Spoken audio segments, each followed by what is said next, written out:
बात उन दिनों की है जब मैं अपने पति के साथ उनके गांव गोरखपुर में रहने के लिए आई थी। मेरे पति बहुत अमीर ख़ानदान से थे। गोरखपुर में उनका घर नहीं बल्कि एक बहुत बड़ी हवेली थी जिसमें सिर्फ मेरे जेठ और जिठानी रहते थे। मेरे जेठ की उम्र 80 साल थी, लेकिन इस उम्र में भी उनकी बॉडी फिट थी। मेरे जेठ दिखने में किसी हीरो से कम नहीं लगते थे।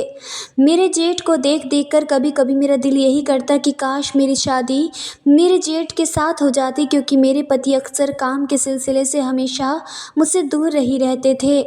आज भी जब रात को मेरे पति मेरे पास नहीं थे तो मैं अकेली बिस्तर पर तन्हा रात गुजार रही थी कि तभी अचानक मुझे हवेली में किसी की धीरे धीरे चिल्लाने की आवाज़ें आने लगी।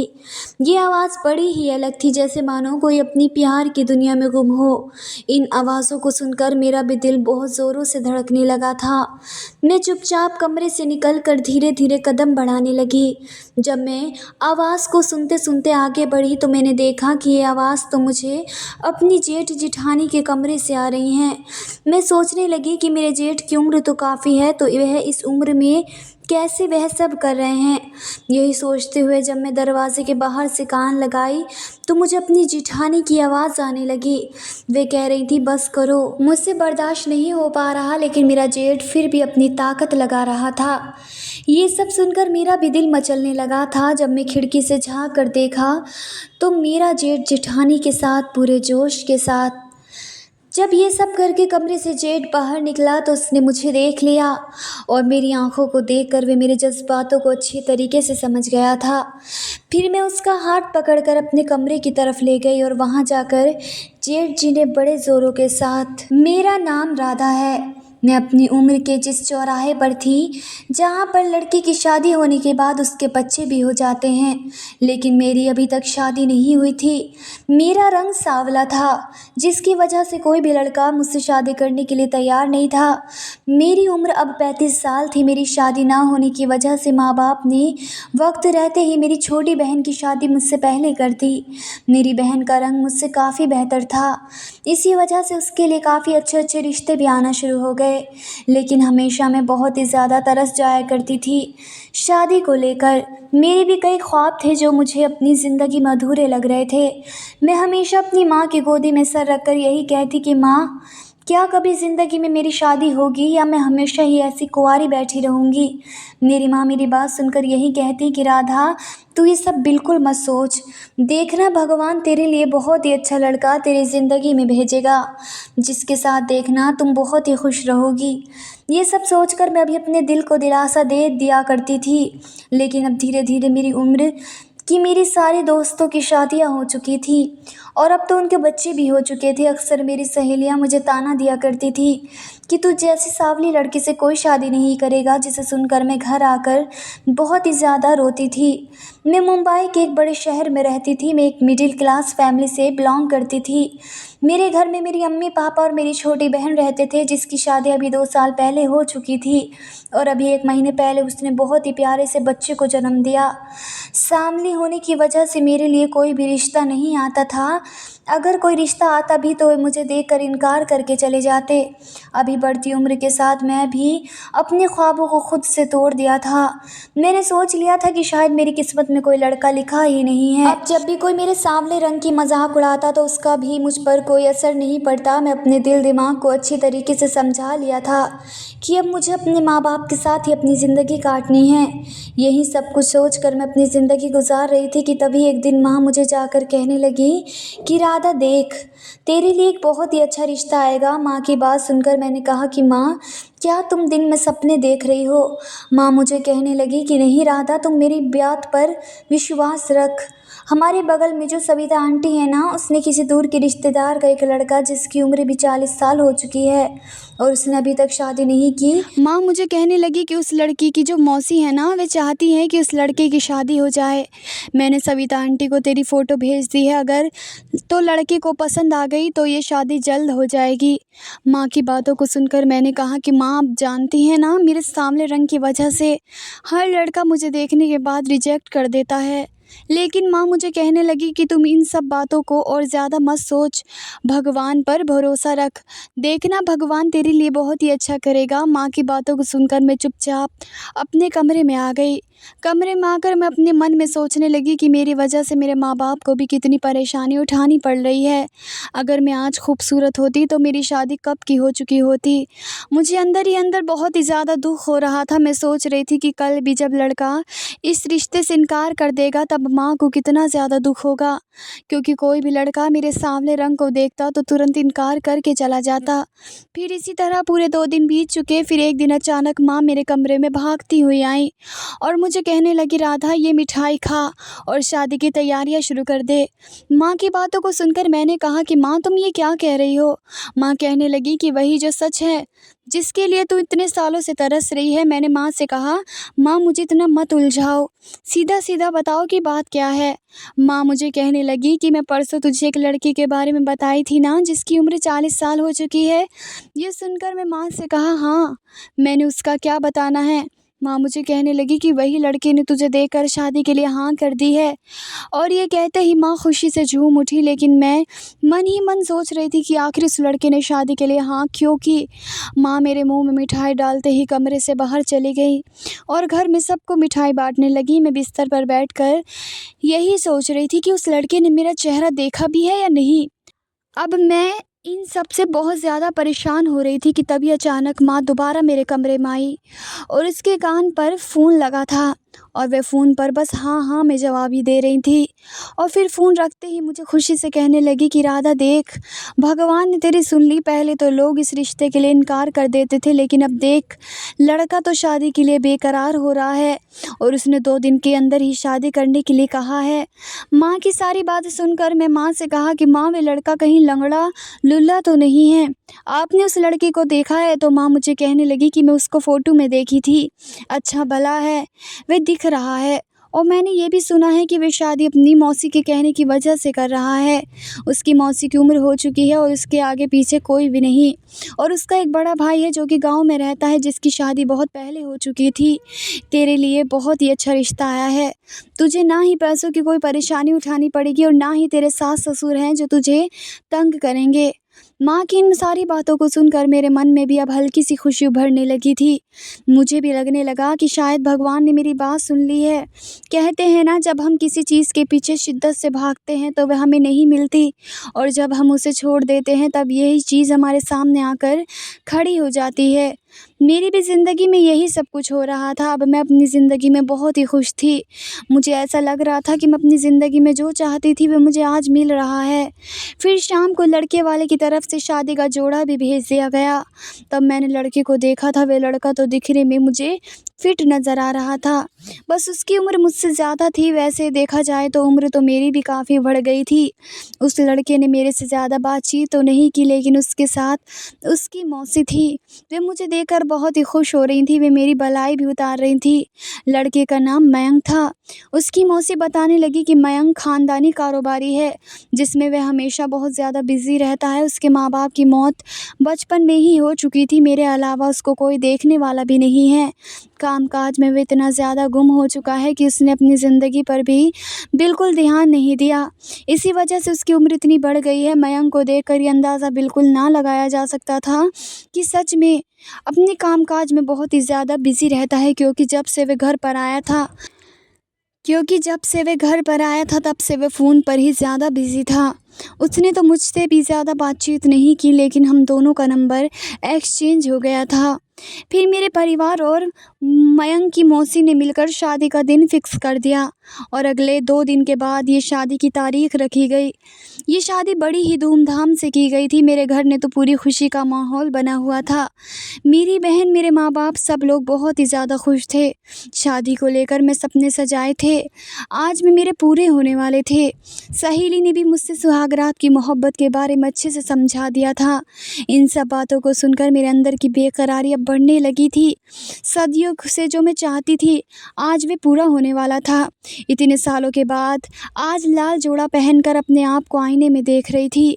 मेरी माँ तो मुझे देखते ही रोने लगी, कहने लगी मैं भगवान के आगे बहुत ही दुआ करती थी कि तेरी शादी हमारे जीते जी हो जाए, पर देखो आज मेरे भगवान ने ये मेरी इच्छा भी पूरी कर दी। भगवान जो करते हैं वे हमेशा अच्छी के लिए करते हैं। मेरी माँ की आंखों से आंसू पोंछे और हम दोनों माँ बेटी गले लगकर खूब रोने लगी। तभी मेरी छोटी बहन भी पीछे से आई और कहने लगी दीदी आज रोने का दिन नहीं है, आज तो बल्कि खुशी होने का दिन है। फिर मुझे मंडप पर पहुंचाया गया। मंडप पर मयंक मेरे बगल में बैठा हुआ था, उसकी आंखें झुकी हुई थी। फिर पंडित को बुलाकर मंत्र पढ़ाए गए और फिर कुछ देर बाद मेरी शादी हो गई। आज मेरे इतने सालों की जो तमन्ना थी वे पूरी हो गई थी। घर से विदा होकर जब मैं अपने ससुराल पहुंची तो वहां पर मयंक के इतने बड़े घर को देखकर मैं दंग रह गई। घर पर उसकी मौसी ने मेरा स्वागत किया और उसके कुछ रिश्तेदार थे। फिर मौसी ने मेरा हाथ पकड़कर मुझे मयंक के कमरे तक ले गई और मुझे कहने लगी कि आज ये गर्म दूध का गिलास अपने पति को दे देना, ये एक प्रकार की रस्म होती है। मैं उनकी मौसी की बात सुनकर मैं थोड़ा शर्मा गई थी और फिर धीरे से गिलास को पकड़कर कमरे के अंदर दाखिल हो गई। कमरे के अंदर जब गई तो मयंक की बड़ी बड़ी तस्वीर दीवार में टंगी देखी, जिसमें मैं बेहद ही हैंडसम लग रहा था। रूम तो इतना बड़ा था कि इसमें ऐसा लगता था कि बेड और आ सकते हैं, लेकिन मेरे मन में ये परेशानी बहुत ही ज़्यादा थी कि मयंक ने एक बार भी मुझसे ठीक से बात नहीं की। मैंने सोचा कि शायद वह अपने काम काज में बिज़ी होगा, इसी वजह से मैं इस बात को अपने दिमाग से निकाल दी और घूंघट ओढ़कर बिस्तर पर बैठ गई। फिर आधे घंटे की देरी के बाद जब मयंक कमरे में दाखिल हुआ तो मेरी धड़कनें बढ़ने लगी थी। कमरे में पूरा सन्नाटा पड़ा हुआ था। मयंक धीरे से मेरे बगल में आकर बैठ गया, लेकिन वह मुझे कुछ बोल ही नहीं रहा था। फिर मैं मयंक से कहा कि आप कुछ बोलना चाहते हैं या नहीं। मयंक मेरी बात सुनकर कहने लगा कि तुम बोलो। मैंने कहा कि अच्छा तो आप ये बताइए कि आप मुझे पसंद करते हो या फिर आपने शादी सिर्फ अपनी मौसी के कहने की वजह से की है। मयंक कहने लगा कि ये रिश्ता वैसे मौसी ने तय किया था, लेकिन मुझे तुम पसंद आई थी, तभी मैं इस रिश्ते के लिए हाँ की थी। ये सुनकर मेरे चेहरे पर एक मुस्कुराहट आई। फिर मैंने कहा कि मैं तो सांवली हूँ और आपको कोई भी लड़की मिल सकती थी, लेकिन आपने मुझसे शादी क्यों की। मयंक मेरी बातों को सुनकर थोड़ी देर के लिए चुप रहा और फिर कहने लगा देखो मैं मानता हूँ कि मुझे कोई भी लड़की मिल सकती थी, लेकिन जैसी लड़की की मैं ख्वाहिश रखता था वह मुझे आज तक नहीं मिली। जब मौसी ने मुझे तुम्हारी फ़ोटो दिखाई तो मुझे तुम पर एक ही नज़र में पसंद आ गई और मैं इस रिश्ते के लिए हाँ कर दिया। इसके आगे मैं कुछ बोलने ही वाली थी कि तभी मयंक मेरे मुंह पर हाथ रख दिया और कहने लगा क्या तुम मुझे नहीं पसंद करती, ये तुम इतने सवाल कर रही हो। ये सुनते ही मैं चुप हो गई और फिर मयंक ने लाइट बंद करते ही धीरे धीरे वह सब किया जिसकी तमन्ना मुझे बरसों से थी, जिसकी ख्वाहिश के लिए मैं हमेशा तड़पती थी कि मेरा पति मुझे बेपनाह मोहब्बत करे। आज वह रात थी जब मयंक मुझ पर खूब प्यार लुटाने वाले थे। मयंक ने रात भर मुझसे बहुत ही बेपनाह मोहब्बत की। फिर सुबह जब मेरी आँख खुली तो मैं फ़्रेश होकर किचन में नाश्ता बनाने के लिए चली गई। नाश्ता तैयार करके जब मैं डाइनिंग टेबल पर रखा तो मौसी मुझे देखकर कहने लगी काश अगर आज मयंक की माँ होती तो बहुत खुश होती। फिर कुछ देर बाद मयंक भी नाश्ता करने के लिए टेबल पर आकर बैठ गया। मैंने बहुत ही स्वादिष्ट खीर बनाई थी, जिस खीर को खाते सब लोग मेरी तारीफ़ें करने लगे। फिर मौसी मुझे कहने लगी कि आज मुंह दिखाई की रस्म की गई है और तुम्हारे लिए मैंने बहुत ही सुंदर साड़ी ली है जिसे आज तुम्हें पहनना है। उनकी मौसी माँ तो नहीं थी, लेकिन वे पूरा सास का फ़र्ज़ निभा रही थी, जिसे देखकर मैं बहुत ही खुश थी। फिर कुछ देर बाद मुंह दिखाई की रस्म की गई। मुंह दिखाई की रस्म में भी सबने मेरी तारीफ़ ही की थी, किसी ने मेरे सांवलेपन का जिक्र नहीं किया था, जिसमें मैं बहुत ही ज़्यादा खुश थी। फिर जब मैं इस रस्म को ख़त्म करके जब वापस कमरे में आई तो मयंक से एक बात पूछी कि आपको क्या मेरे सांवले रंग से कोई दिक्कत तो नहीं। वह मुझसे कहने लगा कि तुम कल रात को भी ये सारी बातें पूछ रही थी और अब फिर तुम शुरू हो गई हो। मैं तुम्हें पहले भी कहा कि मुझे तुम पसंद आई हो। रही बात सांवले चेहरे की तो इंसान का चेहरा नहीं बल्कि सीरत देखी जाती है। और ये कहते ही मयंक ने मुझे अपने गले लगा लिया और फिर कमरे को बंद करते ही मुझ पर प्यार लुटाने लगा। मेरी ज़िंदगी ऐसे ही हंसते खेलते गुजर रही थी। मैं अपनी ज़िंदगी में बहुत खुश थी। मैं भगवान का हमेशा शुक्रिया करती थी, काश वे मेरी ज़िंदगी में पहले भेज देते, लेकिन फिर मैं यही सोचती कि जो होता है अच्छे के लिए ही होता है।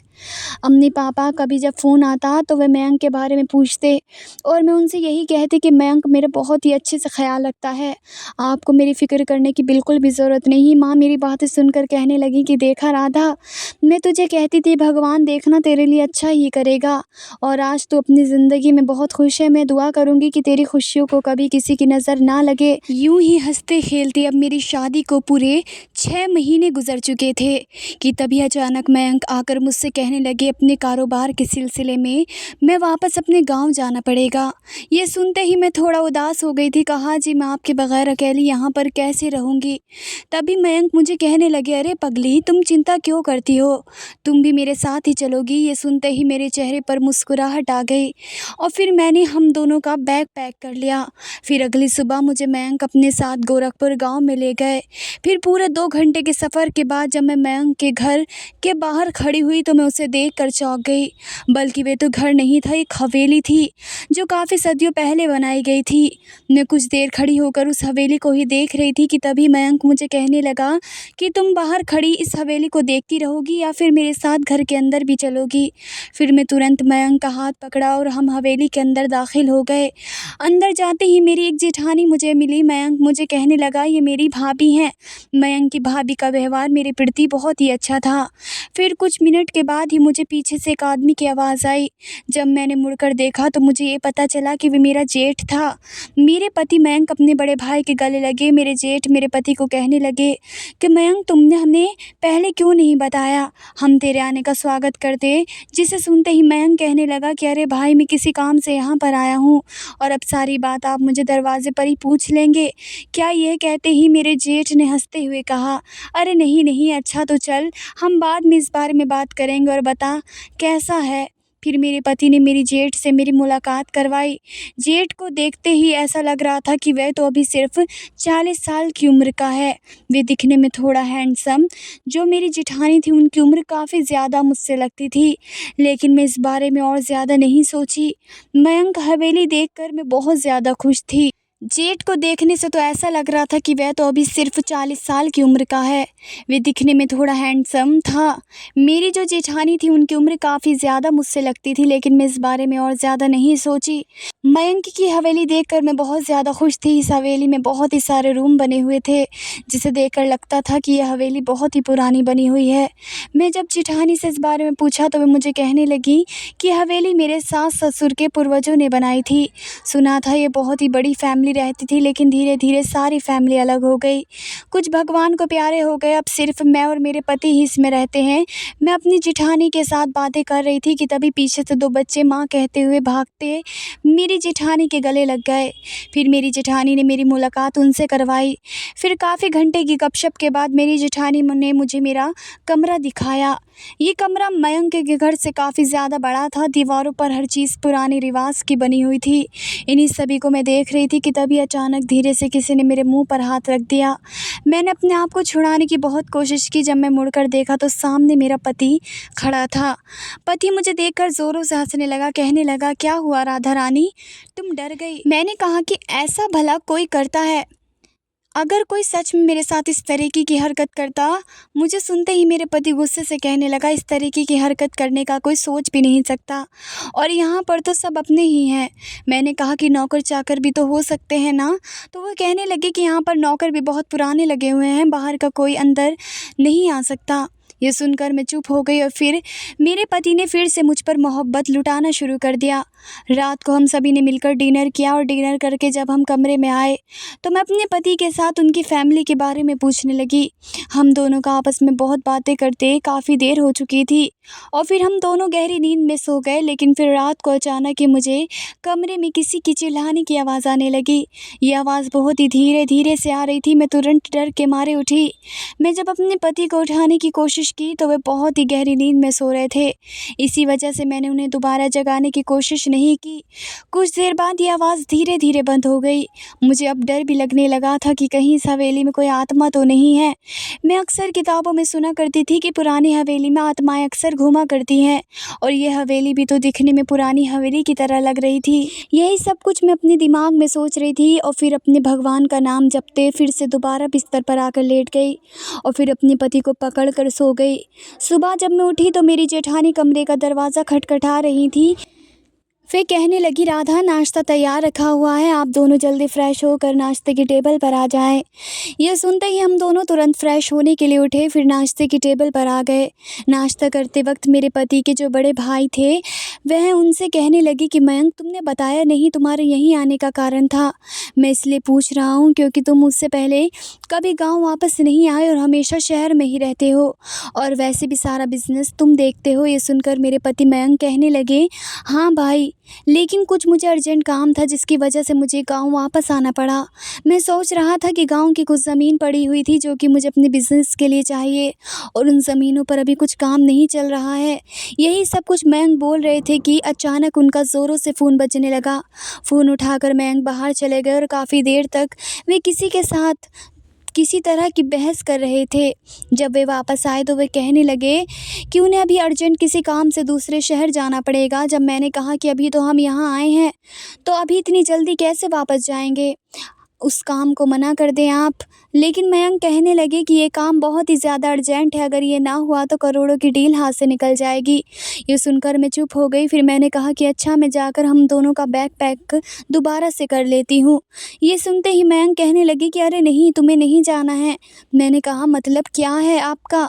मुझे कहने लगे कि तुम यहीं हवेली में भाभी के साथ रहो, मैं अकेला ही दूसरे शहर जाऊँगा क्योंकि वहाँ मुझे काम के सिलसिले में इधर उधर भागना पड़ेगा। मैं तुम्हें कहाँ अपने साथ लेकर भागता फिरूं, इससे अच्छा है तुम भाभी के साथ यहीं घर पर रहे हो। यह सुनते ही मेरा मुंह लटक गया और मैं ना में जवाब दिया, लेकिन जैठ जेठानी के सामने ज़्यादा नहीं कुछ बोल पाई। फिर जब हम दोनों पति पत्नी कमरे में आए तब मैंने अपने पति को बहुत गुस्सा किया। मैंने कहा, आप मुझे अपने साथ लेकर आए हैं तो मुझे अपने साथ लेकर जाएं। तो मेरे पति कहने लगे कि अभी उन्हें 1 हफ्ते के लिए दूसरे शहर जाना है और वापस वे फिर दोबारा हवेली आ जाएंगे और यहाँ पर कुछ दिन रहने के बाद वापस अपने घर चले जाएंगे, तुम चिंता मत करो। मैंने कहा कि मैं आपके बिना अकेली कैसे रहूँगी। ये बात सुनते ही मैं मयंक ज़ोरों से हंसने लगा। क्यों, तुम्हें इस हवेली से डर लगता है? मैंने कहा नहीं, ऐसी बात तो नहीं है। फिर मेरे पति मुझे प्यार से पकड़कर मनाने लगे। मेरा इनकार करना मुश्किल हो गया था। फिर आधे घंटे प्यार लुटाने के बाद मेरे पति मुझे छोड़कर दूसरे शहर के लिए रवाना हो गए। अब मैं इस हवेली में पूरी अकेली हो गई थी। मेरी जेठानी मुझसे बातें तो किया करती थी लेकिन मुझे रात को अकेले सोने में बहुत ज़्यादा डर लगता था। मैं दिन भर अपनी जेठानी के साथ किचन में हाथ बटा देती। मेरी जेठानी का स्वभाव बहुत ही ज़्यादा फ्रेंडली था। वे मुझे कहती कि मैं अपने बच्चों को बोर्डिंग स्कूल पढ़ाने के लिए भेज रही हूँ। वे हमेशा 1 महीने के बाद मिलने के लिए हवेली आते हैं और मेरे जो पति हैं वे सारा दिन काम में बिज़ी रहते हैं। मैं भी हवेली में अकेले बोर हो जाती हूँ, लेकिन अब तुम आ गई हो तो हम दोनों मिलकर खूब इंजॉय करेंगे। इन्हीं बातों के दौरान जब मैं अपनी जेठानी से ये पूछा कि कल रात को मुझे किसी के चिल्लाने की आवाज़ आ रही थी, मैं ज़्यादा सुन तो नहीं पाई। इसके आगे मैं कुछ बोलने वाली थी कि तभी मेरी जेठानी कहने लगी, हमें तो ऐसी कोई भी आवाज़ नहीं आती। तुम हवेली में नई आई हो, इस हवेली को देखकर थोड़ा तुम डर गई हो। वैसे मैंने भी सुना था इस हवेली में जो मेरे सास ससुर के जो पूर्वज थे उनकी आत्माएं घूमती हैं, लेकिन मुझे ऐसा कुछ भी आज तक नज़र नहीं आया। तुम इस घर की बहू हो, शायद तुम्हें वह आवाज़ नहीं आई हो, लेकिन तुम कभी भी अपने कमरे से बाहर मत निकलना। इतना कहते ही मेरी जेठानी ने बात को टालने की कोशिश करते हुए किचन से तुरंत निकल कर अपने कमरे में चली गई। रात को जब मैं अपने कमरे में आई तो अपने कमरे को अच्छे से लॉक कर लिया और फिर अपने पति को फ़ोन लगाकर बात करने लगी। मेरे पति मेरे साथ बहुत ही ज़्यादा मजाक कर रहे थे। वो मुझे कहने लगे कि क्या हुआ, तुम्हें अकेले नींद नहीं आ रही है या फिर आज भी तुम्हें डर लग रहा है? मैंने कहा नहीं नहीं, मैं किसी से डरती नहीं हूँ, बस मुझे आपकी याद आ रही है। फिर मैं अपने पति के साथ आधा घंटा तक बात करती रही। ठीक तभी अचानक मेरे पति फ़ोन पर ही गहरी नींद में सो गए और मैंने भी फिर फ़ोन रख दिया। फ़ोन रखने के बाद मुझे नींद नहीं आ रही थी, मैं थोड़ा बेचैन हो रही थी। कमरे में टहलते टहलते मैं बाद में बिस्तर पर आकर लेट गई और फिर गहरी नींद में सो गई। फिर रात के करीबन 1 बजे मुझे फिर से किसी के चिल्लाने की आवाज़ आने लगी। ये आवाज़ बड़ी ही कुछ अलग सी थी, मानो कोई किसी के साथ कुछ वह सब कर रहा हो। लेकिन मुझे लगा कि शायद ये मेरी गलतफ़हमी हो सकती है, क्योंकि इतनी बड़ी हवेली में मेरे जेठ और जेठानी के अलावा कोई भी नहीं था। मेरे जेठ और जेठानी उम्र में भी काफ़ी हो चुके थे और वह तो इस उम्र में नहीं कर पाएंगे। ये सब सोचते हुए मैंने अपने दिमाग को झटक दिया और फिर चादर ओढ़ कर सो गई। दूसरे दिन जब मैं उठी तो मैं अपनी जेठानी के साथ किचन में हाथ बटाने लगी। ये मैं किचन में काम कर रही थी, तभी मैंने अचानक देखा कि मेरी जेठानी ने सर पर पल्लू ले रखा है। जब मैंने उन्हें कहा कि यहाँ पर तो आपके ससुर भी नहीं हैं, तो आपने पल्लू किस वजह से लिया है, तो मुझे कहने लगी कि उन्हें सपने में मेरे सास ससुर दिखे थे, इस वजह से उनके सर पर पल्लू लिया है। मुझे अपनी जेठानी की बातों का मतलब बिल्कुल भी समझ में नहीं आ रहा था। फिर मैंने उनसे कहा कि मुझे तो कल फिर से किसी के चिल्लाने की आवाज़ आई थी, क्या आपने उन आवाज़ों को सुना? तो मेरी जेठानी तुरंत कहने लगी, नहीं नहीं, मैंने कोई भी आवाज़ नहीं सुनी, मैंने कोई भी आवाज़ नहीं सुनी। और ये कहते ही उनके हाथ से बर्तन नीचे गिर गया और जब उस बर्तन को उठाने के लिए नीचे झुकी तो उनके सर से पल्लू गिरने लगा। और जब मैं जेठानी का चेहरा देखा तो उनके चेहरे के साइड से कोई बड़ा सा दाग था, ऐसा मानो जैसे उन्हें कोई कट लगी हो। उस चोट को देखकर मैंने कहा कि आपको चोट कहाँ से लगी? तो वो मुझे कहने लगी कि नहीं नहीं, मुझे कोई चोट नहीं लगी, ये तो पुराना ही कोई दाग है। और ये कहते हुए तुरंत किचन से भागकर कमरे में चली गई। मुझे धीरे धीरे कुछ गड़बड़ सी लगने लगी थी। मेरी जेठानी तो वैसे बहुत ही अच्छी थी, लेकिन जब भी मैं चिल्लाने की आवाज़ों के बारे में पूछती तो वो मुझे कुछ न कुछ बहाना मारकर कमरे से चली जाती। अब मैंने सोच लिया था मैं सच्चाई जानकर रहूँगी, इसी वजह से मैं रात को बेसब्री से इंतज़ार करने लगी। रात को मैं कमरे की लाइट भी बंद कर दी, जैसे किसी को लगे कि मैं गहरी नींद में सो चुकी हूँ। लेकिन फिर रात के करीबन 2 बजे मुझे फिर से किसी के चिल्लाने की आवाज़ आने लगी। मैं तो इतना समझ चुकी थी हवेली में कोई भूत नहीं है, ये किसी इंसान की ही आवाज़ है। इसी वजह से मैं कमरा धीरे से खोला और धीरे धीरे कदम बढ़ाने लगी और उस आवाज़ को अच्छे से सुनने लगी। आवाज़ को सुनते सुनते जब मैं अपनी जेठानी के कमरे की तरफ गई तो मुझे आवाज़ मेरी जेठानी के कमरे से आने लगी। मैं सोचने लगी कि इतनी रात को आखिर जेठानी के कमरे में इतनी चिल्लाने की आवाज़ क्यों आ रही है। यही कुछ सोचते हुए जब मैं कमरे की खिड़की के बाहर झाँक कर देखने लगी तो मेरी जेठानी अपने घुटनों के बल बैठी थी और उनके पति उनके बाल पकड़कर उन्हें कह रहे थे कि मैं तुम्हें कब से कहा कि तुम मयंक के पास जाकर इस पेपर पर साइन करवा लो। मैं तुम्हें पहले भी कहा था कि मयंक की कभी शादी नहीं होनी चाहिए, लेकिन उसकी शादी भी हो गई और तुमने मुझे ये बात भी छुपा कर रखी। अब देखो वे दोबारा वापस आ गया है और वे गांव की पुरानी ज़मीनों पर अपना हक जताए हुए है। मेरे जेठ जी अपनी पत्नी को ये सब बातें बोलते हुए कहने लगे कि अगर तुमने जल्द से जल्द इन पेपर पर साइन ना कराया तो तुम्हें जल्द ही इस हवेली से रवाना करवा दूंगा और किसी को कुछ पता भी नहीं चलेगा, क्योंकि मैं बहाना मार दूंगा कि तुम किसी और से मोहब्बत करती थी और मुझे छोड़कर हमेशा के लिए उस लड़के के साथ चली गई। यही सारी बातें सुनकर मेरी जेठानी अपने पति के आगे भीख मांगने लगी। वे कहने लगी कि मेरे छोटे छोटे बच्चे हैं, अभी उन बच्चों का तो सोचें, तुम तो उनके बाप हुई। सुनते ही मेरे जेठ कहने लगे कि मैं उन बच्चों का बाप नहीं हूँ, वे तुम्हारे पहले पति के हैं जो कि 2 साल पहले रोड एक्सीडेंट में मर चुका है। मैं तुमसे ये शादी सिर्फ और सिर्फ ज़मीन जायदाद हासिल करने के लिए की थी। मैंने सोचा था कि गांव की सारी ज़मीन मेरे नाम होगी, लेकिन पहले तो सब कुछ ठीक था। लेकिन अब मयंक अपनी पत्नी के साथ वापस आया है और वह देखना अब अपना सब कुछ वापस ले लेगा। 1 हफ्ते के बाद वापस हवेली आएगा।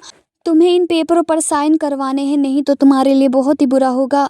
मेरी जेठानी खूब ज़ोर से रोने लगी। अब मुझे समझ में आ गया था आखिर हर रोज़ रात को मुझे चिल्लाने की आवाज़ क्यों आती थी। मेरे जेठ जी मेरी जेठानी के साथ वह सब गलत कर रहे थे। फिर मैं चुपचाप अपने कमरे में आ गई और कमरे में आकर इन सब के बारे में सोचने लगी। मैंने सोच लिया था कि मुझे अब खुद ही कुछ करना पड़ेगा, नहीं तो मेरे जेठ मेरी जेठानी के साथ कुछ गलत भी कर सकते हैं। यही सोचते हुए जब मैं सुबह जेठानी के पास पहुंची तो तभी जेठ जी कमरे से जा चुके थे। मैं जेठानी से बात करने लगी। जेठानी ने आज फिर से अपने सर पर एक लंबा सा घूंघट ओढ़ रखा था, लेकिन मैंने उनसे कहा कि मुझे सब कुछ अच्छे से पता चल चुका है, आप ये घूंघट मत ओढ़े। मैं फिर वह रात वाली सारी हकीकत अपनी जेठानी को बता दी। मैंने कहा कि मैं वह सारी बातें सुन चुकी हूँ और मैं रिकॉर्ड भी कर चुकी हूँ, लेकिन मुझे आज तक ये समझ में नहीं आया कि आपके पति अपने ही सगे भाई के साथ इतना गलत क्यों कर रहे हैं। तो मेरी जेठानी कहने लगी कि ये दोनों भाई सगे नहीं हैं, बल्कि मयंक की माँ ने दूसरी शादी की थी, इसी वजह से ही अपने छोटे भाई से बहुत ही ज़्यादा जलते हैं। मुझे भी ये बात बाद में पता चली थी। ये सुनते ही मैंने कहा कि आपने कभी कुछ फैसला किया नहीं तो मेरी जेठानी रोते हुए कहने लगी, मैं अकेला फ़ैसला कैसे करती और कहाँ जाती, मेरा कोई सहारा भी नहीं है, मैं गरीब परिवार से हूँ। अगर आज मेरा पति मुझे छोड़ देगा तो मैं कहाँ जाऊँगी, मेरे बच्चों की ज़िम्मेदारी कौन उठाएगा। ये सब अपने बच्चों की खातिर कर रही हूँ। अगर मेरे पहले पति की मौत ना होती तो मैं कभी भी इस आदमी के साथ शादी ना करती। ये सब कहते हुए मेरी जेठानी खूब ज़ोरों से रोने लगी। मैंने उनके आंसू पोंछते हुए कहा कि अब से आपको ज़्यादा चिंता करने की ज़रूरत नहीं है। फिर मेरी जेठानी कहने लगी कि उनके पति बहुत ही ख़तरनाक हैं, अगर हमने कभी भी कुछ गलत कर दिया तो हम दोनों को छोड़ेंगे नहीं। ये सुनते ही मैंने अपनी जेठानी से कहा कि आपको उसकी ज़्यादा चिंता करने की ज़रूरत नहीं है। कल जब जेठ जी आपको गुस्से से बोल रहे थे तब मैंने सारी बात अपने फ़ोन में अच्छे से रिकॉर्ड कर ली थी, क्योंकि मुझे कई दिनों से ये चिल्लाने की आवाज़ें परेशान कर रही थी। मैंने सोचा था कि इन आवाज़ों को रिकॉर्ड करके अच्छे से अपने पति को सुनाऊंगी। विश्वास नहीं रहता, लेकिन मुझे नहीं पता था कि ये कहानी अंदर से कुछ और ही निकलेगी। फिर मैंने पूछा कि आपके पति हवेली को वापस कब आएंगे, तो वे कहने लगी कि वे दोपहर तक वापस आ जाएंगे। मैं फिर एक प्लान बनाया। मैंने वे सारी रिकॉर्डिंग और जेठानी की सारी चोटों के निशान पुलिस को फ़ोन करके सेंड कर दिए और सारी खबर उनको सुना दी। मेरे जेठ जी वापस हवेली आए तो पुलिस ने गिरफ्तार कर लिया। पकड़े जाने के डर से मेरे जेठ जी भागने लगे, लेकिन पुलिस ने उसे फिर भी पकड़ लिया। दूसरे दिन जब मेरे पति मयंक वापस आए तो मैंने उन्हें सारी कहानी बिठाकर बता दी, तो वे बहुत ही ज़्यादा दुखी हुए। वे मुझे कहने लगे कि मुझे पता था कि मेरा भाई सौतेला है और वे गांव की ज़मीन हासिल करने के लिए कुछ भी कर सकता है, लेकिन मुझे ये नहीं पता था कि वे इतना गलत करेगा। लेकिन तुमने अकेले इतना सब कुछ आखिर क्यों किया? तुम मेरे आने का इंतज़ार भी नहीं कर सकती थी? मैंने कहा कि आप काम में बहुत बिज़ी रहते हैं, इसी वजह से मैंने सोचा कि मैं आपको परेशान ना करूं। मयंक कहने लगे कि लेकिन अगर तुम्हें कुछ हो जाता तो मैं कैसे जीता। ये सब सुनते ही मुझे मयंक की आंखों में अपने लिए बेपनाह प्यार और फिक्र नज़र आ रही थी। मैं तुरंत उनके सीने से लगकर कहने लगी, आज से हम भी यही हवेली में रहेंगे और जेठानी भी हमारे साथ रहेंगी, क्योंकि उन्हें बहुत ही सारी दिक्कतों का सामना करना पड़ा है। मेरी बात सुनकर मयंक भी कहने लगे, हाँ तुम सही कहती हो, भाई ने जो किया वह बहुत ही ज़्यादा गलत था। भाभी को भी अपनी खुशियों का हक मिलना चाहिए। फिर इसी तरह हम सभी आपस में मिलकर रहने लगे और अब 1 साल बीत जाने के बाद मुझे एक प्यारी सी बेटी भी हुई, जिसका नाम हमने हमना भी रखा। अब मैं अपनी ज़िंदगी में बहुत खुश हूँ। अगर दोस्तों कहानी अच्छी लगी हो तो अच्छे अच्छे कमेंट करके ज़रूर बताइए। धन्यवाद दोस्तों।